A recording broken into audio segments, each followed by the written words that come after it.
नमस्ते विद्यार्थी मित्रों।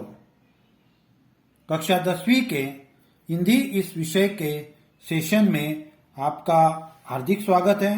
विद्यार्थी मित्रों, आज हम पाठ क्रमांक 7 का अध्ययन करने वाले हैं, जो कि एक पद्यांश है। इस पाठ के जो कवि है नरेश मेहता। सबसे पहले हम परिचय देखते हैं। पाठ परिचय। नरेश मेहता, इनका जन्म 1922 मध्य प्रदेश में हुआ है। मृत्यु 2000। परिचय। दूसरा शतक के प्रमुख कवि के रूप में प्रसिद्ध श्री नरेश मेहता उन रचनाकारों में से एक है जो भारतीयता की अपनी गहरी दृष्टि के लिए जाने जाते हैं। आपकी भाषा संस्कृतनिष्ठ खड़ी बोली है। आपके काव्य में रूपक, मानवीकरण, उपमा, उत्प्रेक्षा, अनुप्रास आदि अलंकारों का प्रयोग हुआ है। आपको साहित्य के क्षेत्र के अंतर्गत जो सर्वोच्च पुरस्कार है, ज्ञानपीठ पुरस्कार, यह भी मिला हुआ है। प्रमुख कृतियां: चैत्य, अरण्य, उत्सवा, वनपाखी सुनो, यह काव्य संग्रह है। उत्तर कथा 2 भाग है। डूबते मस्तूल 2 एकांत, यह उपन्यास है। महाप्रस्थान, यह खंड काव्य है। कितना अकेला आकाश, यह यात्रा संस्मरण है। शबरी आदि। अब जो पद्य है, इस पद्य से संबंधित कुछ महत्वपूर्ण जानकारी आप लोग देखिए। पद्य संबंधी जानकारी। प्रस्तुत पद्यांश में नरेश मेहता जी ने उस समय का वर्णन किया है जब पांडव अपना राज्यभार राजा परीक्षित को सौंपकर स्वर्गारोहण या महाप्रस्थान के लिए निकल पड़े थे। पांडवों ने महाप्रस्थान हिमालय की ओर किया था। यहाँ कवि ने आरोहण के मार्ग का वर्णन किया है। रास्ते की कठिनाइयां, घाटी, चोटी, बर्फ, वन, प्राणी आदि का मनोरम वर्णन किया है। मेहता जी का मानना है कि हिमालय जड़ भी है और चेतन भी है। उसकी नदियां, चोटियां, वन सब चेतना के रूप है।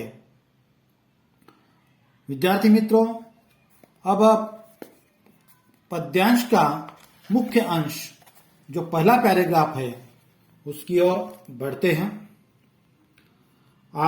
मैं पढ़ते जा रहा हूं, समझाते जा रहा हूं, आप किताब पर अपनी उंगली फेरते चलिए। हिम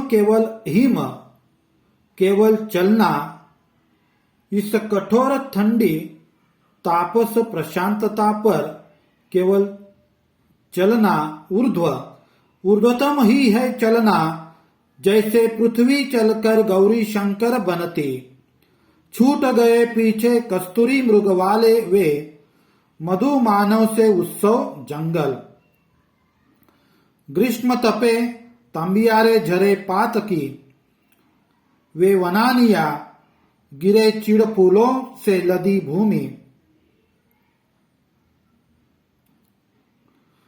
औषधियों के वलकल पहने परम हितैषी वृक्ष सभी छूट गए।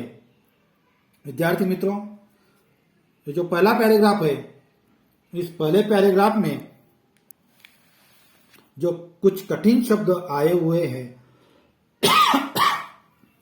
जो नए शब्द आए हुए हैं, उनका अर्थ आप नोट डाउन कर लीजिए। अपने पेंसिल तो साथ में रखी ही होगी, हमेशा की सूचना की तरह। पहला शब्द है हिम, जिसका अर्थ है बर्फ। ये जो पहला शब्द है हिम, जिसका अर्थ है बर्फ। दूसरा शब्द है तापस। तापस जिसका अर्थ है शांति। अगला शब्द है ऊर्ध्व। अगला शब्द है ऊर्ध्व, जिसका अर्थ है ऊपर। अगला शब्द है ऊर्ध्वतम, ये यहां पर है ऊर्ध्वतम, जिसका अर्थ है सबसे ऊपर। अगला शब्द है तांबियारे। अगला शब्द जो है हमारा तांबियारे, ये यहां पर है, जिसका अर्थ है तांके के रंग के समान। अगला शब्द है वलकल, पेड़ की छाल, जिसे कहते हैं पेड़ की छाल। अगला शब्द है हितैषी। अगला शब्द है हितैषी, जिसका अर्थ है हित। विद्यार्थी मित्रों, आप इन शब्दों को समझने के बाद अब हम ये जो पहला पैराग्राफ है, इस पहले पैराग्राफ का जो भावार्थ है उसके बारे में चर्चा कर रहे हैं। वो भावार्थ मैं अभी आपको समझाता हूं। प्रस्तुत पद्यांश हिम में कवि नरेश मेहता जी कहते हैं कि जब पांडव अपने राजपाट का पूरा जो दायित्व है, यानी अपना जो राजपाट है, उसकी पूरी जिम्मेदारी राजा परीक्षित पर छोड़कर महाप्रस्थान के लिए निकल पड़े थे। पांडवों ने महाप्रस्थान हिमालय की ओर किया था। जो 5 पांडव थे, उन्होंने अपना पूरा राजपाट राजा परीक्षित को छोड़कर, राजा परीक्षित को सौंपकर वह महाप्रस्थान के लिए निकल पड़े थे।